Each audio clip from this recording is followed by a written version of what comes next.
besar pasak daripada tiang. Pasak dan tiang adalah dua unsur pokok dari sebuah bangunan rumah bagi kebanyakan penduduk di Indonesia. Jadi pepatah lama besar pasak daripada tiang adalah suatu ungkapan yang tidak mungkin atau tidak boleh terjadi, karena pasak adalah sebuah kayu kecil, pipih, panjang, dan harusnya dimasukkan ke dalam tiang agar tiang tersebut bisa kokoh, berdiri tegak, dan menempel dengan balok dalam rumah yang menopang bangunan rumah tersebut. Dengan kata lain, besar pasak daripada tiang jelas-jelas merupakan hal yang sangat tidak mungkin dari sebuah rumah. Nah, ungkapan ini banyak dilupakan oleh masyarakat kita, sehingga dalam keseharian kita sering melupakannya dan bahkan sering melakukan hal-hal yang sifatnya besar pasak daripada tiang tersebut. Artinya apa? Seseorang yang punya penghasilan misalnya 100.000 atau 1 juta rupiah dalam satu bulan, kemudian dia di dalam satu bulan tersebut mengeluarkan kebutuhan belanja melebihi dari 1 juta, misalnya 1,1 atau 1,2 juta, maka sudah tampak bahwa pasaknya lebih besar daripada tiang. Tampak bahwa pengeluarannya lebih besar dari penghasilan. Lantas kekurangannya terperoleh dari mana? Pasti dari hal dan di luar penghasilan, apakah pinjam tetangga, pinjam saudara, atau hutang ke warung sebelah, atau bahkan juga membongkar uang tabungan yang disisihkan lama kemudian harus terpaksa dikeluarkan untuk memenuhi kebutuhan di bulan tersebut. Inilah yang namanya besar pasak daripada tiang. Kenapa tidak boleh? Ya jelas tidak boleh. Tetapi karena tidak boleh sedangkan banyak orang melakukannya, akhirnya mereka melakukannya dengan berbagai rekayasa modifikasi keuangan atau rekayasa keuangan, misalnya pinjam bank, pinjam tetangga, ngutang warung, dan lain sebagainya. Disinilah letak bahwa pengaturan keuangan sebuah rumah tangga tersebut sudah mulai tidak sehat. Pasti di akhir bulan dia harus melakukan usaha untuk membayar hutang tersebut, sedangkan di bulan baru nanti penghasilannya pun hanya sebesar 1 juta juga. Apabila dia tidak bisa mengerem pola pembelanjaannya melebihi 1 juta, maka kembali akan terjadi besar pasak daripada tiang. Nah, apabila besar pasak daripada tiang ini berlanjut berturut-turut berbulan-bulan, sebulan, 2 bulan, 3 bulan, bahkan sampai 1 tahun, maka bisa dikatakan atau bisa diperkirakan berapa hutang yang harus ditanggung selama dia melakukan pembelanjaan defisit melebihi uang masuk. Hal ini, ungkapan ini juga berlaku bagi sebuah perusahaan.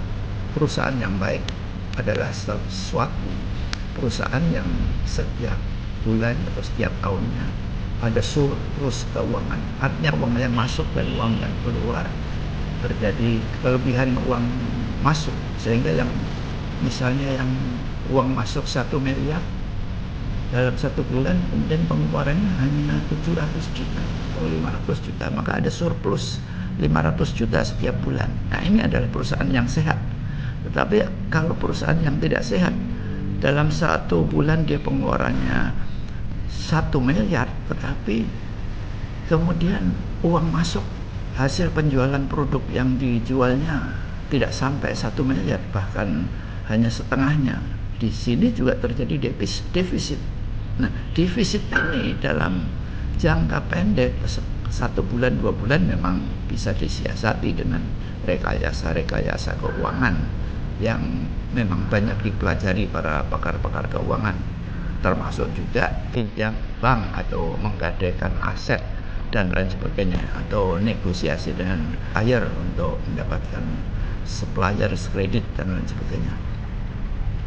Tapi secara esensi besar pasak daripada tiang itu sama sekali tidak boleh.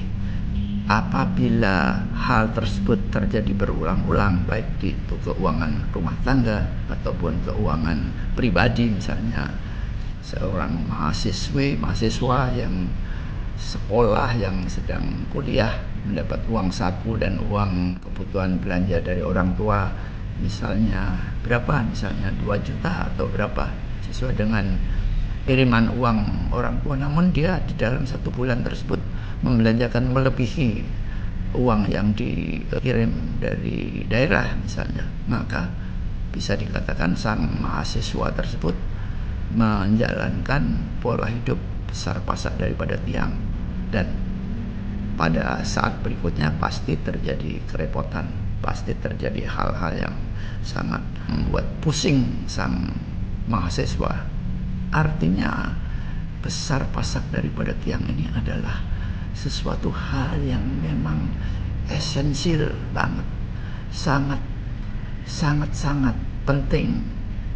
Nah, sementara itu di masyarakat kita sudah hampir tidak ada yang mengingat atau meneladani peribahasa lama ini. Jadi setelah mendengar uraian ini, cobalah iseng-iseng dilakukan hitungan uang masuk uang keluar berapa, sehingga pada saatnya kita bisa melakukan manajemen keuangan yang baik, dan pada periode berikutnya atau bulan berikutnya keuangan kita lebih sehat lagi. Jadi intinya kita usahakan setiap periode, setiap bulannya harus ada surplus keuangan, dan artinya juga kalau kita akan sehat dan perusahaan akan sehat, kondisi keuangan rumah tangga sehat, dan uang saku sang mahasiswa juga sehat, dan bahkan warung kita, apakah warung bakmi, bakso atau warung kelontong kita pun juga sehat, karena uang yang masuk dan uang yang keluar selalu ada surplus, sehingga kita bisa menjalankan usaha bulan depan, karena kita harus pulaan bahan-bahan mentah, kita harus belanja ini, belanja itu, bahkan harus memberi gaji karyawan, dan bahkan kita juga harus menyisihkan kondisi emergensi, misalnya keluarga sakit atau ada kunjungan orang tua dari daerah, atau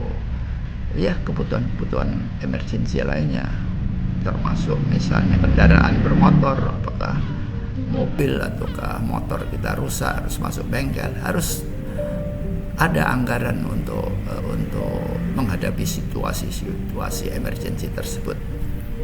Maka sangat penting kita berhati-hati dalam mengelola keuangan agar tidak sampai terjadi besar pasak daripada tiang.